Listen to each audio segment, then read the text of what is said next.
Bonjour Carole, je suis ravie de vous Bonjour. retrouver. Je vous reçois aujourd'hui parce que vous avez édité un superbe coffret que vous allez nous présenter dans quelques minutes. Et nous allons parler de vous, de ce coffret et puis de l'accompagnement que nous avons fait ensemble pour arriver à ce superbe résultat. Mais d'abord, je vous laisse vous présenter en quelques mots. Ben voilà, je suis Carole Uriot, je suis medium channeling, donc depuis plusieurs années, une bonne dizaine d'années maintenant, et j'ai totalement euh, donc changé de vie il y a 10 ans en quittant le salariat et toutes les fonctions que j'avais. Et mon travail de medium channeling, ça consiste à relier le visible à l'invisible pour transmettre au quotidien les messages qui peuvent aider les personnes qui viennent me voir dans les questions qu'elles ont intérieures à se poser ou dans des phases d'évolution, dans des phases d'étapes de leur vie, ou tout simplement aussi pour dépasser des étapes douloureuses comme des deuils ou comme des situations plus compliquées par rapport à la perte d'être cher. Très bien. Voilà, je travaille essentiellement avec le plan des défunts, des décédés, et je travaille aussi avec les archanges et les anges au quotidien, parce que ça fait 30 ans que je pratique de l'angéologie. Et en raison de cette force d'énergie que j'ai toujours puisée à travers les anges et les archanges, j'ai eu la volonté d'éditer mon premier livre autour de ce sujet. Voilà, donc on va parler d'anges et d'archanges puisque c'est effectivement le sujet de ce coffret. Vous voulez bien nous le montrer et puis nous expliquer en quoi ça consiste parce que c'est vraiment une réalisation qui est très originale et très belle. Tout à fait. Alors, plus On va qu'un livre, expliquer en que fait, les petites oreilles de chat, c'est Platon, votre oui. petit chat.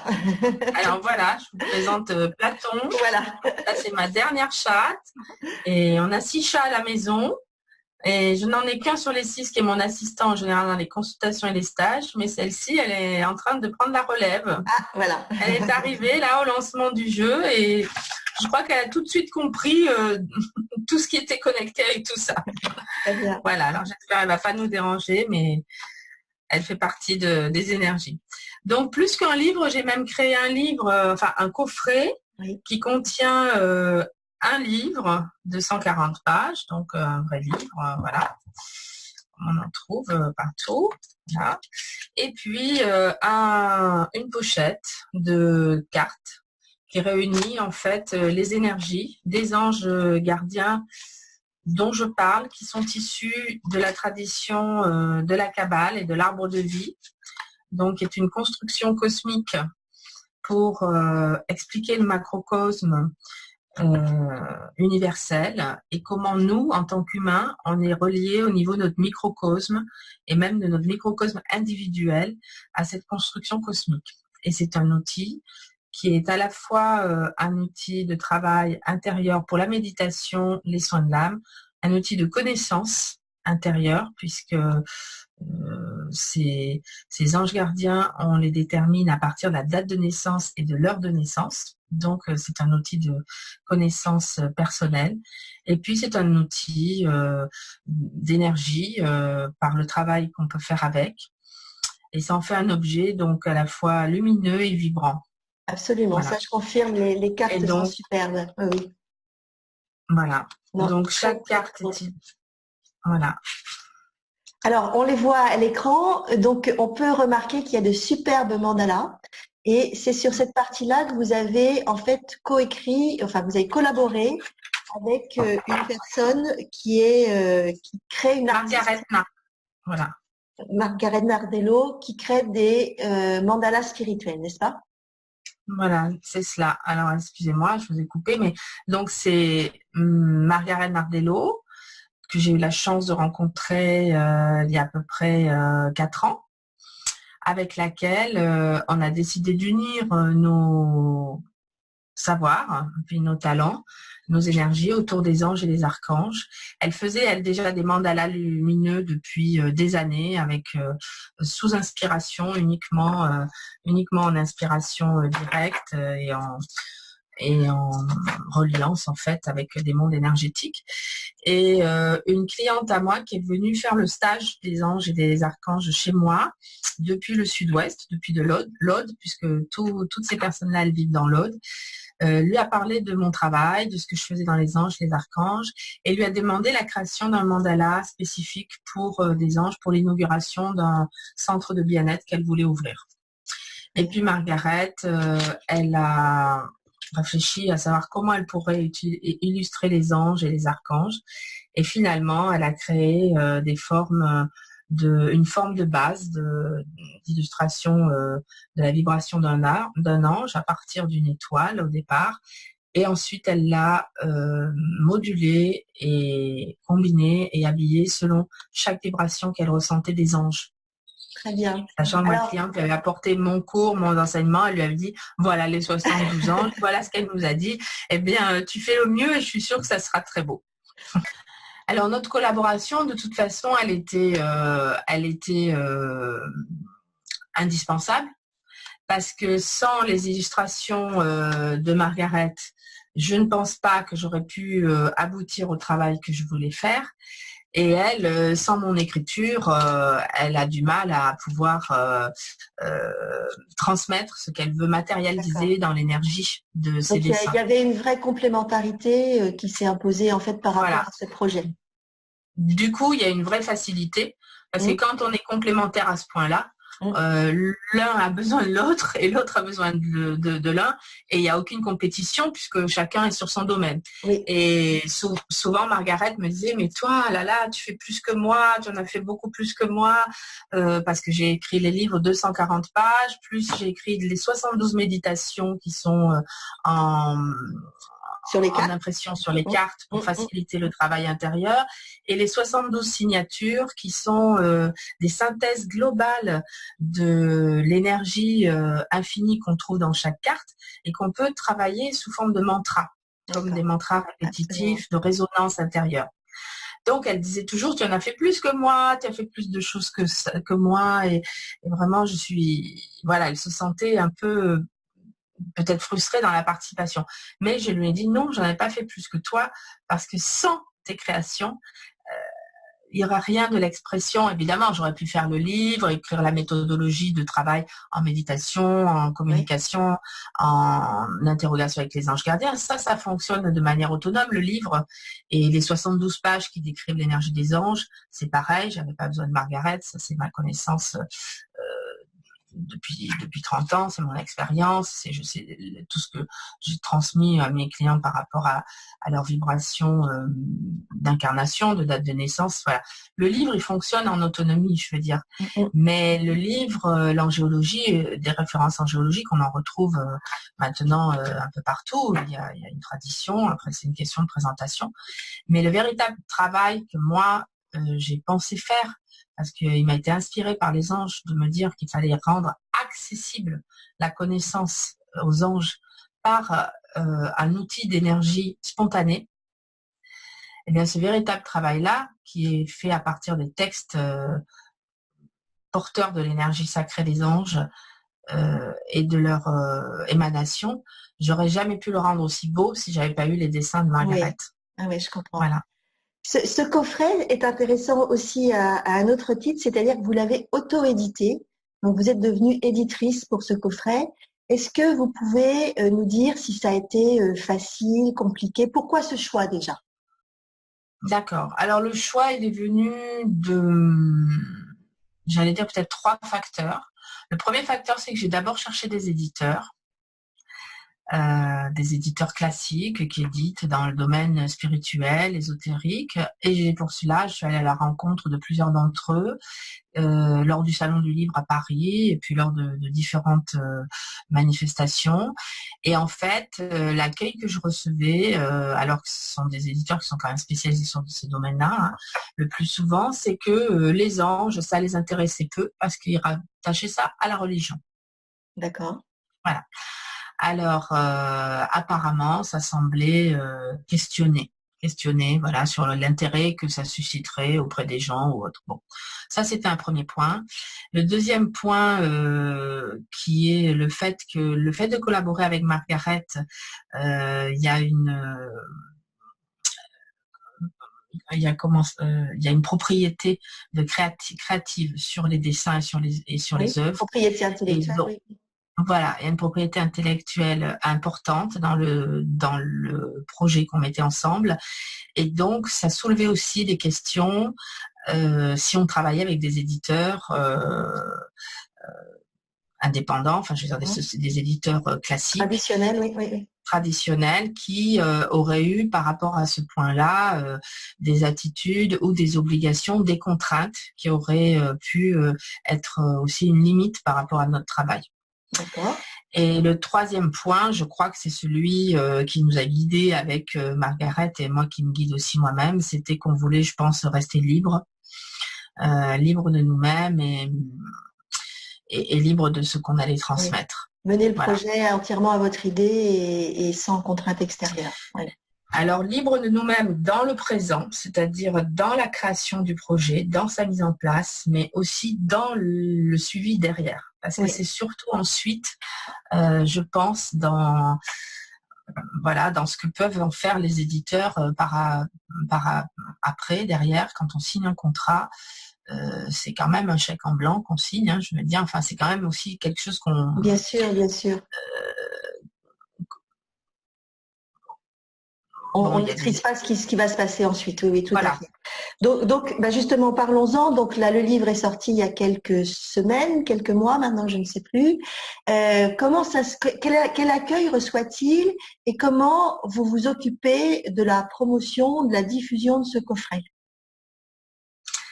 Alors, le livre, il est sorti officiellement, en fait, il y a juste un mois. Ah, moi, j'avais l'impression. Alors, j'ai dû le recevoir en avant-première.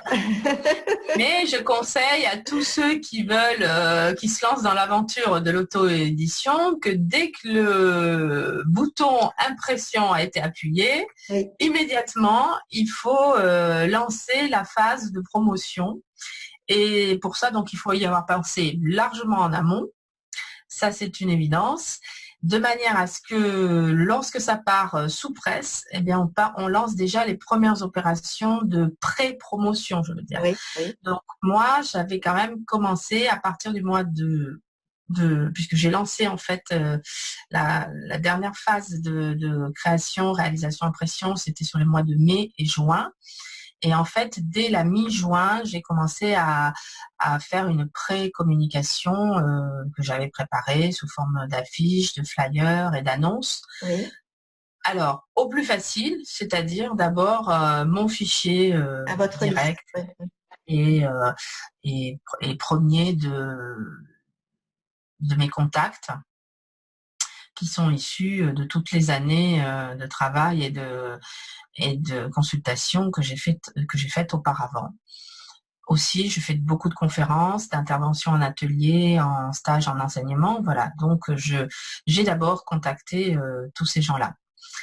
Et puis ensuite, le vrai lancement, je l'ai opéré il y a un mois parce qu'après, il y a des questions de calendrier à prendre en compte et que ça sert pas à grand-chose de lancer toute une grande phase de promotion, de communication en plein mois d'août quand tout le monde est parti sur la plage ou faire des randonnées ou ailleurs. Voilà. C'est sûr.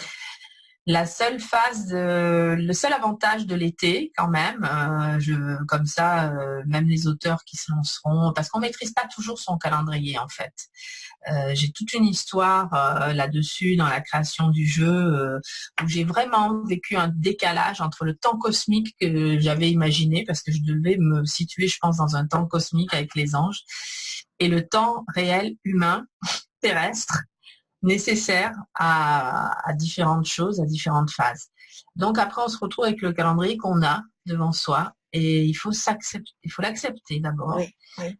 Il faut l'intégrer et il faut s'adapter. Et il n'y a pas de raison, après, tout se met en place.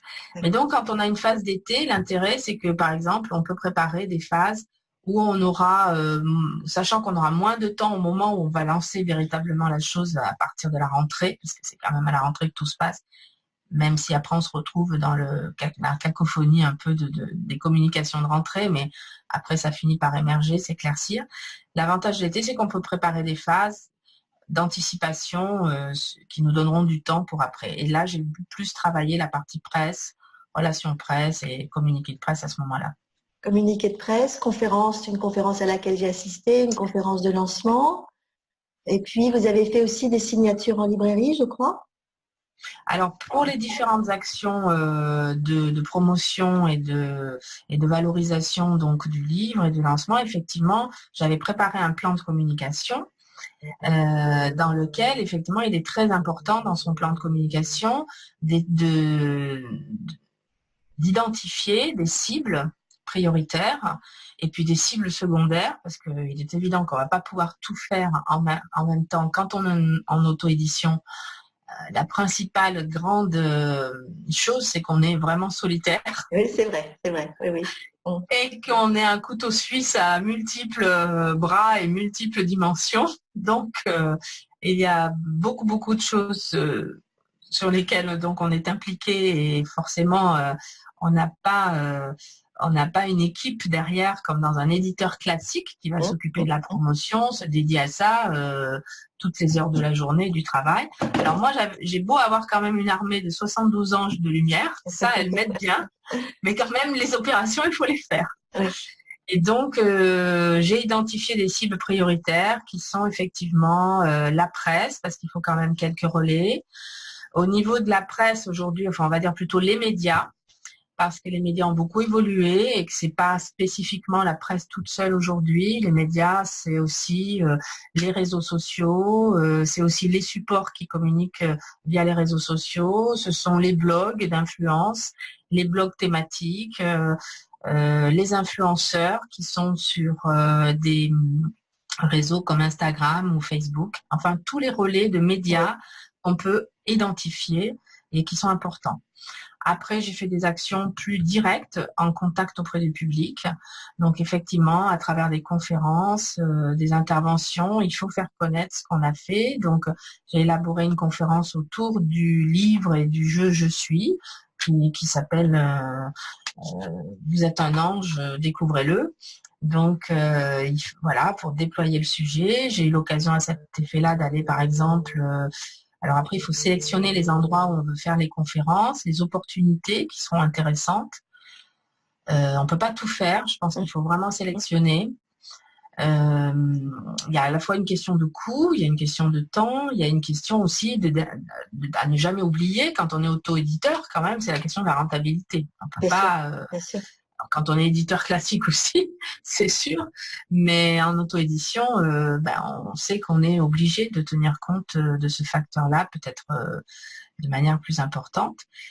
Et puis après, j'ai aussi identifié des opérations, aller au contact du public, aller à la rencontre, parce que ce qui est important, c'est la découverte.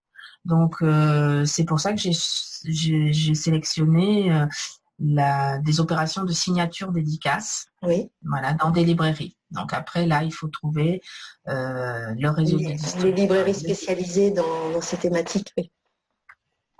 Alors, je suis en contact avec des librairies spécialisées. Ça, c'est un contact plus facile par rapport à mon thème, à mon sujet.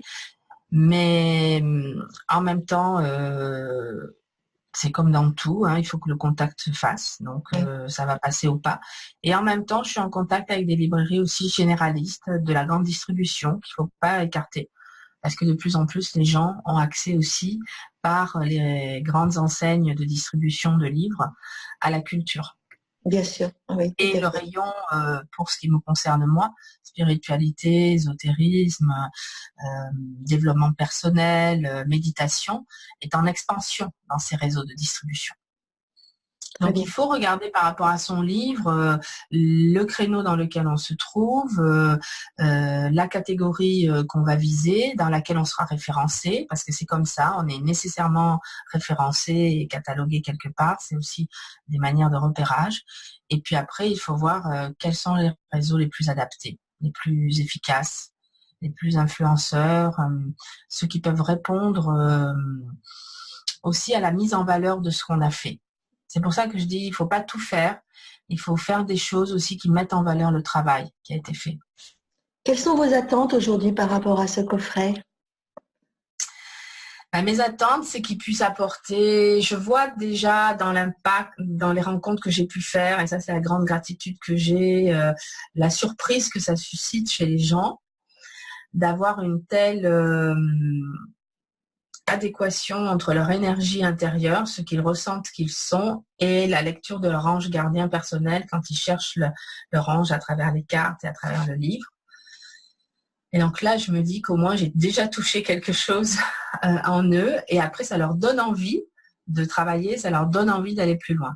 Donc moi, mes attentes, c'est de pouvoir continuer à diffuser donc je suis, pour faire comprendre à chacun qu'il peut découvrir toutes les forces de vie qu'il a en lui, pour prendre le pouvoir de dire je suis dans sa vie. Pourquoi? Parce que c'est un accompagnement qui permettra à chacun de dire ce qui est difficile, je peux le changer. Ce que je veux, je le crée.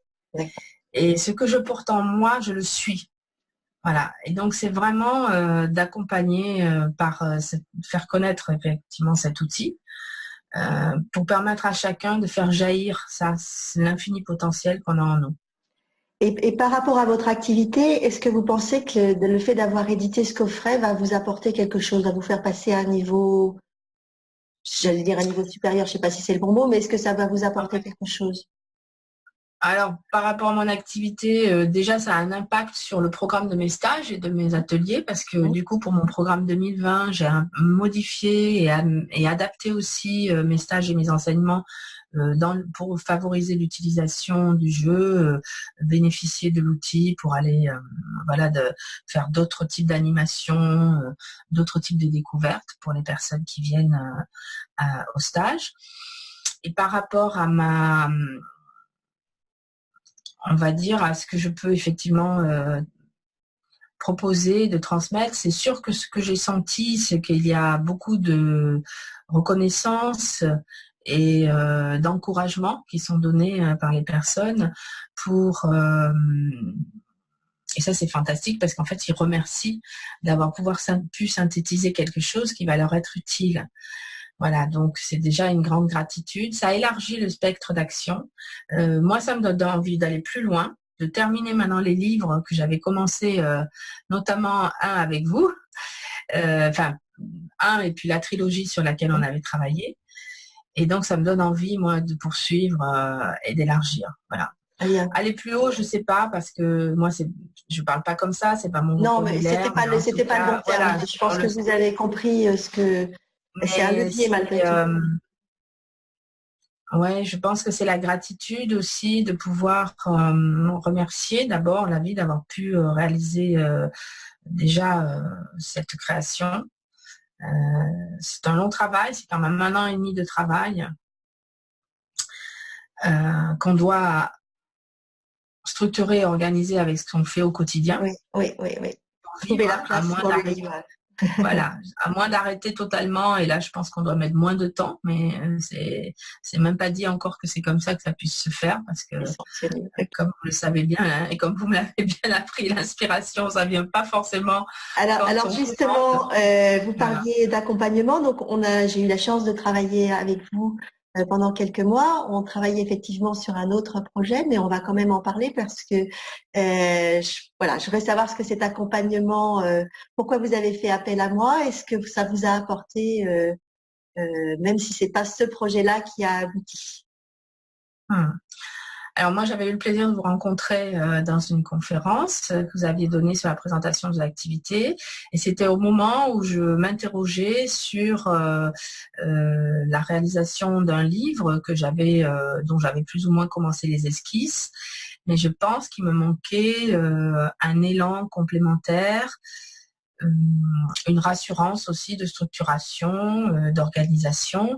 Et puis aller vers un livre, c'est quand même une inconnue. Hein, c'est quand même pas quand on n'est pas écrivain, j'allais dire de naissance, bien qu'on doit tous l'être un peu quelque part, puisqu'on passe son temps à écrire notre vie déjà. Donc c'est un grand travail. Et je pense qu'il me manquait un élan, voilà, pour aller vraiment jusqu'au bout. Donc je vous avais choisi parce que je trouvais que vous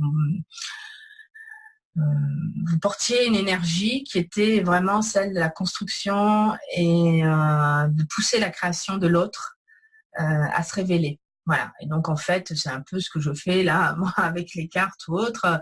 Mais en tout cas, voilà, c'était cette fibre-là qui m'avait touchée. Et puis le travail qu'on a fait sur un livre qui était un projet donc dans les plus classiques, d'un livre voilà plus habituel. Moi, ça m'a beaucoup aidé sur la partie structuration des idées, la partie en amont en fait, je veux dire, c'est-à-dire quoi on va écrire, qu'est-ce qu'on va écrire réellement, parce qu'on a tous des idées au départ quand on part évidemment sur l'écriture, de vouloir tout dire, etc., etc. Or là, c'est pareil. Il existe déjà des choses, il faut savoir innover, aller chercher ce qu'on va dire de différent, se positionner et cibler les choses dans son livre qui vont intéresser le lecteur à qui on s'adresse, parce que sinon on peut écrire des tas de pages pendant des kilomètres, mais ça c'est plus des thèses ou d'autres choses, mais on ne sait pas vraiment si on va intéresser la personne. Alors après, ça se verra au résultat, évidemment, mais bon, c'est quand même un investissement, donc tout ça, il faut le mesurer. Ça m'avait énormément aidé. Ce qui m'avait aussi aidé, c'était toute la partie de structuration de sommaire. Et ça, je m'en suis de technique, de sommaire, de préparation, tout ça. Et ça, je m'en suis énormément servi dans la réalisation du projet Je suis. Et après aussi tous les petits conseils d'écrire court. De sélectionner voilà ces mots. Alors pour les méditations, de toute façon, je les ai vraiment sélectionnées parce que j'écrivais vraiment sous l'inspiration de l'énergie des anges avec lesquels je travaille régulièrement. Et de toute façon, quand il y avait un mot qui n'allait pas, sans arrêt ça accrochait, sans arrêt ça n'allait pas. Donc il fallait que je laisse, que je revienne. Voilà. Donc vous aviez deux coachs, les anges et moi. Voilà. Mais ce travail donc a vraiment été utile. Et j'ai en fait arrêté le projet du livre classique, non pas parce que j'allais pas au bout de ce qu'on avait partagé nous ensemble, non pas parce que c'était un échec en me disant bah non, j'y arriverai jamais, je le ferai pas. Je l'ai arrêté tout simplement parce qu'à un moment donné, j'ai entendu dans les messages que j'ai reçus, pour moi j'en reçois pas beaucoup, mais j'en reçois quand même quelques-uns, et quand j'en ai, il faut que je les écoute, que je devais arrêter mon projet actuel, qui portait d'ailleurs sur la vision de la vie et de la mort, mais dans une autre perspective, un autre angle de vue que tous les livres qui sont écrits autour de la mort, et que je devais me consacrer aux anges. C'était aussi une spécificité de moi-même, de mon travail depuis des années. Et en France, il y a très très peu de gens qui connaissent cette angéologie-là, des 72 anges de lumière. Et que j'avais rencontré une artiste formidable et que si je m'en occupais pas, ben, le temps était compté, il fallait quand même que je m'y mette. D'accord. Voilà. Parce qu'il faut savoir que Margaret Nardello, qui a réalisé tous les mandalas, les 72 mandalas, elle les avait terminés avant que moi je commence mes textes. On a travaillé ensemble, ça m'a aidé parce que du coup on a parlé beaucoup des dessins et ça m'aidait aussi dans la résonance que moi après je pouvais faire avec le texte. Et comme je lui disais, tu es toujours en avance sur moi, puisque tu as déjà terminé les dessins, et de toute façon, elle est toujours en avance sur moi, puisqu'elle a plus de 90 ans, et qu'elle travaille tous les jours à ses œuvres artistiques, à la création de dessins. Et donc, je lui dis, il faut quand même que moi, je te rattrape. Je vous remercie beaucoup, Carole, pour tout ce témoignage et les conseils que vous donnez. On va terminer. Est-ce que vous avez tiré une carte ce matin avant notre entretien? Alors, la carte du jour, ce sera le 53, Nanaël, parce que c'est l'ange du jour aujourd'hui. Et c'est un ange de communication spirituelle. Donc, c'est un ange où on peut justement communiquer ce qu'on a dans son cœur à l'extérieur et le faire rayonner autour de soi. Bon, bah écoutez, Alors, ça me semble parfait. je vais montrer ça pour encourager chacune des personnes qui verra cette vidéo à aller au bout de son projet, Oui, à, voilà, à ne pas renoncer à son rêve, à l'envie qu'elle a de mener son rêve. Et, même si en auto-édition, il y a des contraintes matérielles, organisationnelles, enfin une foultitude de choses qui sont hors de l'écriture même de ce qu'on veut faire. C'est une aventure passionnante, c'est une aventure qui fait grandir, c'est une aventure qui fait rencontrer aussi, qui donne lieu aussi à de belles rencontres avec les gens avec qui après on travaille et avec lesquels on est en création. Et en fait, on se rend compte qu'on crée une petite équipe autour de soi. oui. Et on est aussi autour du projet que l'on fait. C'est que ça devient comme un pôle, comme un phare pour tout le monde. Et c'est une belle aventure à la fois humaine et à la fois spirituelle intérieure. Merci beaucoup, Carole. Merci Véronique. À très bientôt. Au plaisir. Au revoir. Au revoir.